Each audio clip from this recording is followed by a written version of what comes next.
Et à quelques minutes du Sénat, les honorables députés membres de la Commission Santé, Éducation, Affaires sociales et culturelles ont auditionné le ministre de la Santé sur le projet de loi portant Code de la santé en République gabonaise. Presse Assemblée nationale. C'est pour que le secteur de la santé soit doté d'un cadre juridique qui réglemente les droits des patients et des personnels de la santé que le ministre de la Santé, Adrien Mougougou, est venu devant les honorables députés membres de la Commission de la Santé, de l'Éducation, des Affaires sociales et culturelles, présenter pour examen et adoption le projet de loi portant Code de la santé en République gabonaise. Le projet de Code de la santé, qui comprend 4 titres répartis en 840 articles, a pour objet d'offrir un corpus juridique encadrant de manière spécifique l'action sanitaire. En matière de responsabilité, le Code précise ce qui incombe aux prestataires et aux bénéficiaires des services de santé. Le présent projet de loi voudrait également apporter des solutions aux conflits du domaine de la santé. Le Code garantit une résolution efficace et équitable des différends.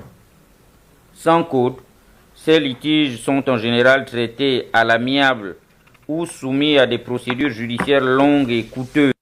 De plus, selon ce texte de loi, l'existence d'un Code de la santé contribue grandement à l'amélioration de la gouvernance du système de santé en protégeant les droits des personnels de santé et des usagers.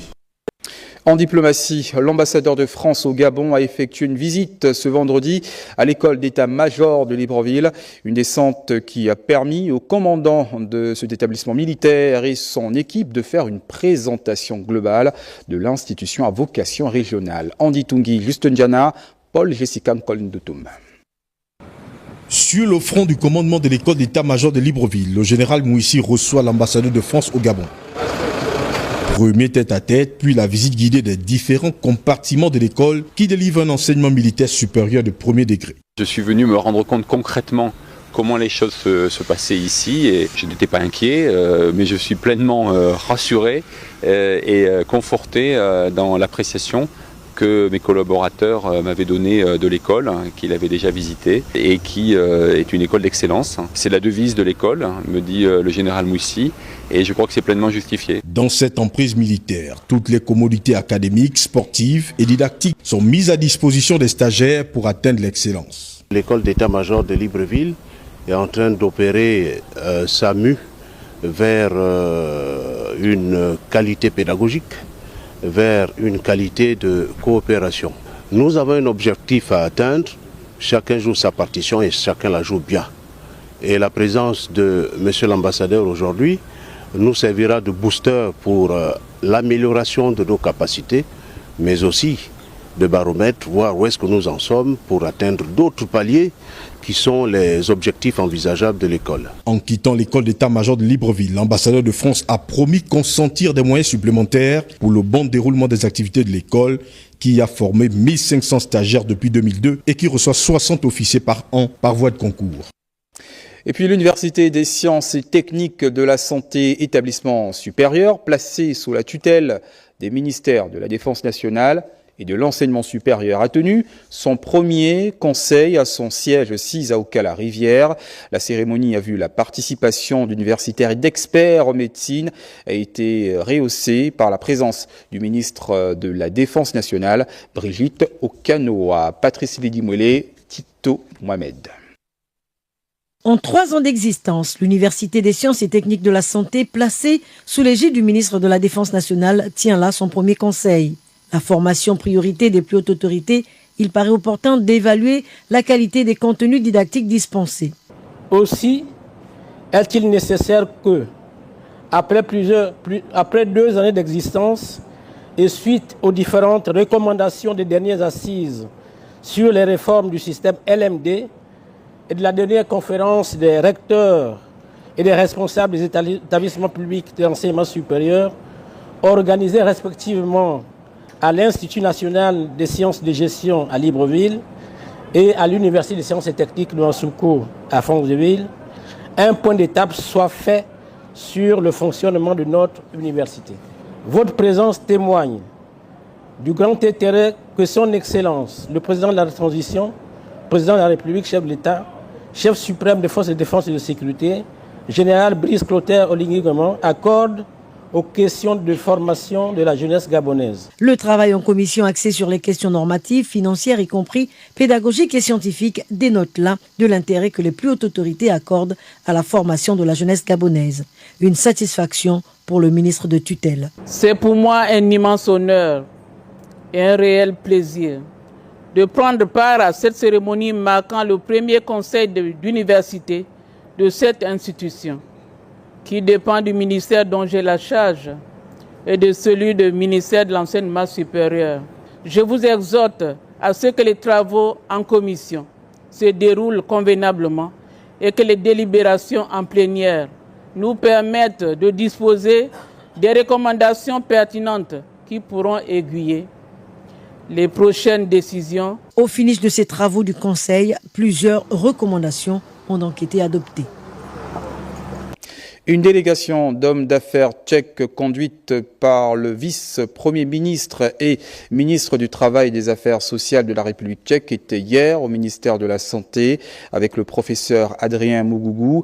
Il a échangé sur les questions de coopération dans le domaine de la santé. Le compte rendu avec Cabral Guilain-Lemami et Ludovic Biteguet. La délégation d'hommes d'affaires tchèques reçue par le ministre gabonais de la Santé dans le cadre d'un échange sur la mise en place d'une coopération dans le secteur de la santé.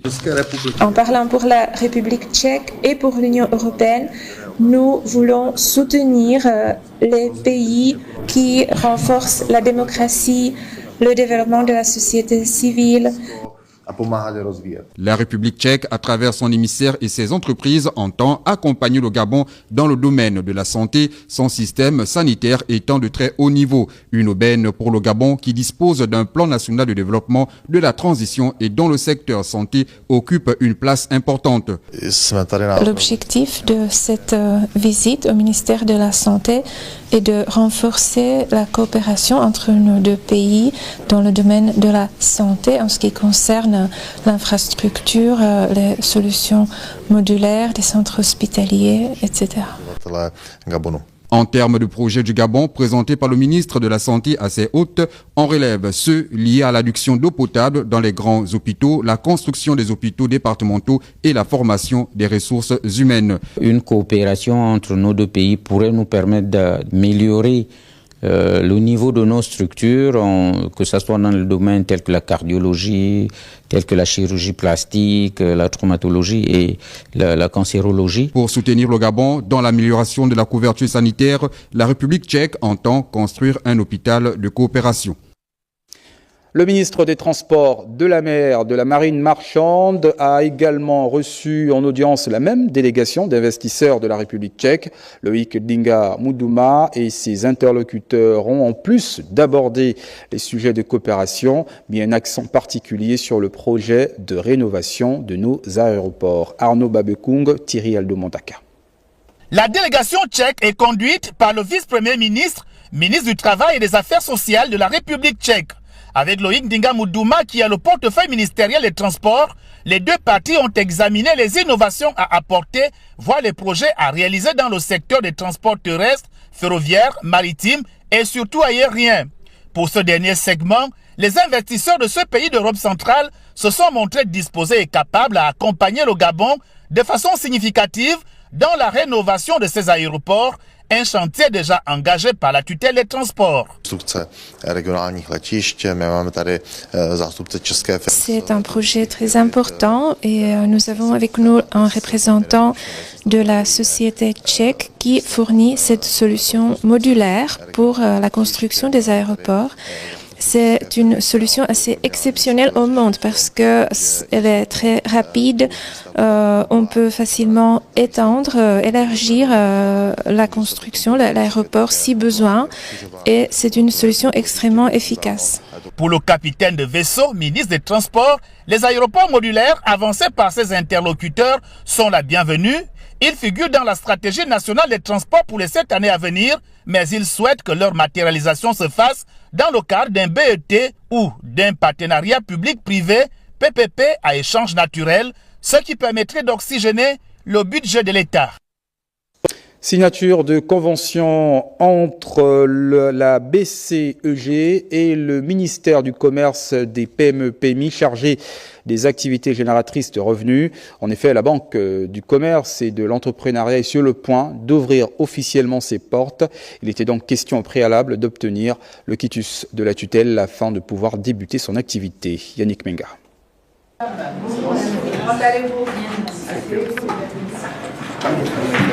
C'est une nouvelle que les entrepreneurs gabonais attendent depuis plusieurs mois. À travers cette signature et cet échange de paraffaires, cela se cristallise. La Banque pour le commerce et l'entrepreneuriat du Gabon fait valoir sa légitimité administrative auprès de sa tutelle. Cette convention vise à solidifier le partenariat qui existe entre le ministère des PME-PMI et du commerce et la Banque pour le commerce et l'entrepreneuriat du Gabon dans le cadre d'un accompagnement des entrepreneurs. Les entrepreneurs devront passer par une phase de formation, d'incubation et in fine un accompagnement. La prochaine étape est l'inauguration du siège de l'organisme de financement qui devrait avoir lieu dans les tout prochains jours. Moment tant attendu par les commerçants et entrepreneurs qui voient enfin en cette structure l'opportunité de bénéficier d'accompagnement. Série de rencontres d'une délégation chinoise avec les ministères sectoriels du pays touchant le développement durable. Ce matin, elle a eu une séance de travail avec le ministre de l'Énergie et des Ressources hydrauliques. Le point avec Jean de Diogom Ngombi et Richard Moubiwa. Autour de la table, le ministre de l'Énergie et des Ressources hydrauliques, Jeannot Kalima, et la délégation de la Commission technique de développement et de la réforme du gouvernement chinois.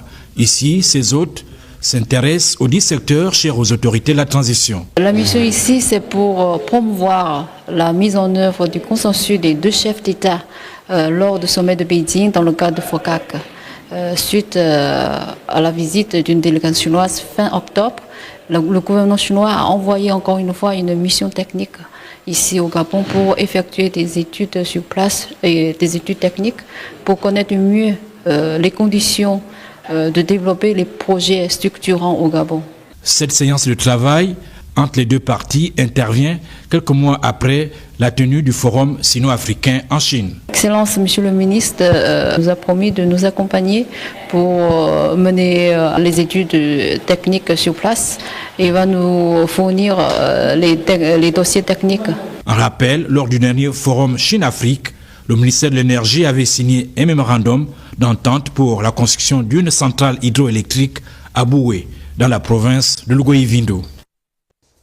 L'hémicycle de la fonction publique vient d'abriter la cérémonie de signature de l'accord siège entre le CAMPC et le Gabon. Objectif, implanter dans le pays un centre de référence en vue du perfectionnement des cadres africains. Alpha Ndombi Moussavou, Arnaud Mengue. Signé et acté, le projet d'implantation du CAMPC au Gabon est effectif à travers la signature de cet accord siège entre le ministre gabonais des Affaires étrangères et le directeur général du CAMPC. Cet accord aujourd'hui, c'est une victoire. L'implantation du CAMPC au Gabon, c'est pas seulement l'Afrique centrale, c'est l'Afrique entière. Parce que on se dit, il faudra diversifier les offres de formation en fonction des spécificités de chaque région.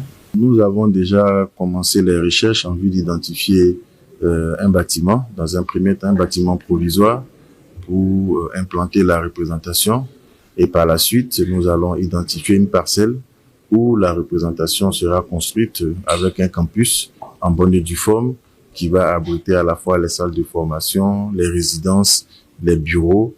Les responsables de cet établissement font un espoir ambitieux afin que ce centre soit à l'image des grandes écoles mondiales. Ce n'est pas seulement des gens qui sortent de là pour travailler uniquement dans les entreprises locales ou des institutions locales. Ce sont des personnes qui sortent de là, qui travaillent dans des multinationales, qui travaillent dans des institutions internationales. C'est en ce sens que j'ai dit que le CAMPC, on peut rêver et il faut qu'on croie que le CAMPC puisse être comme les très grandes universités que nous connaissons à travers le monde entier. La cérémonie de cet accord siège s'est soldée par la remise officielle du logo du CAMPC, symbole d'invitation aux pays membres de cette institution à prendre part aux festivités du 50e de ce centre prévu en décembre 2025 à Abidjan, en Côte d'Ivoire. La ministre de la Communication et des Médias, Laurence Ndong, a reçu ce matin le rapport relatif à la relance de la radio panafricaine Africa numéro 1, fruit d'un travail abattu en commission. Le point de cette actualité avec Patrick Simangoy, Terence Langa et Sarah Nzang. La relance d'Africa numéro 1, la radio panafricaine, est toujours d'actualité ici au ministère de la Communication et des Médias. Laurence Ndong a reçu ce jour le rapport des travaux des 6 commissions mises en place par Madame la ministre, commissions touchant au programme, au journal, à la technique et au nouveau modèle économique, entre autres, à la demande du président de la transition, président de la République, chef de l'État, le général de brigade, Brice Oligui, dont la renaissance de la radio panafricaine revêt un enjeu national et international. Ce rapport contient bien les différents domaines, les différents aspects dans lesquels il va falloir travailler pour que très rapidement la radio africaine retrouve ses lettres de noblesse et qu'elle continue de faire rêver l'Afrique comme elle l'a fait de par le passé. Les vieilles gloires d'Africa numéro 1 des professionnels en journalisme, production et technique et les experts en économie des médias mis à contribution dans la rédaction de ce rapport ont réfléchi sur comment, quand et pourquoi relancer Africa numéro 1. C'est tous ces hommes et femmes avec leur cœur ont participé à ces travaux, ont fait des propositions judicieuses, quelquefois audacieuses, pour que Africa numéro 1, nouvelle formule, puisse faire battre de nouveau les cœurs des Africains. Maintenant, les plus hautes autorités qui seront saisies de notre travail mettront tous les moyens en place pour que cette relance puisse devenir effective. Africa numéro 1 qui a repris ses émissions émet à minima depuis plus de 10 mois grâce au plan de relance mis en place par le ministère de la Communication et des Médias. Ce rapport ne sera pas lettre morte. La radio Africa numéro 1, c'est la volonté du président de la transition, président de la République, chef de l'État, le général Brice Oligui Nguema, qui a dit Africa numéro 1 ne doit pas mourir, Africa numéro 1 doit continuer de vivre. Et il s'est impliqué personnellement dans ce projet de relance, dans ce programme.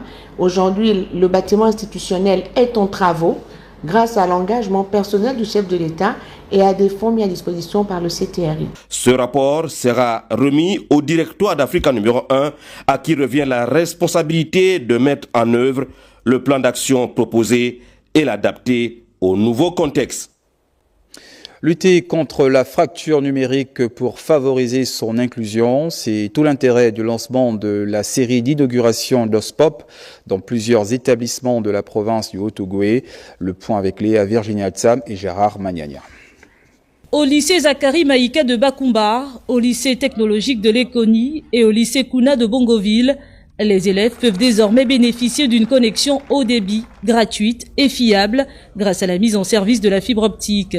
Conforme aux instructions de notre feuille de route et aux instructions de son excellence, le président de la transition, le chef de l'État, Jean le brigade Brice Oligui Nguema, il s'agissait de ne pas mettre à marge tout ou partie de la population. Et là, la population cible, c'était les établissements de cette 3 localités. Il y a quelques mois, l'Éducation nationale et le ministère de l'économie numérique ont signé une convention par le truchement de la SPIN à l'effet d'implémenter dans tous les établissements du Gabon la capacité leur permettant d'être connectés à Internet haut débit. Derrière la mise en œuvre de ce projet, une collaboration stratégique entre le gouvernement gabonais, l'entreprise Action Gabon et ACE.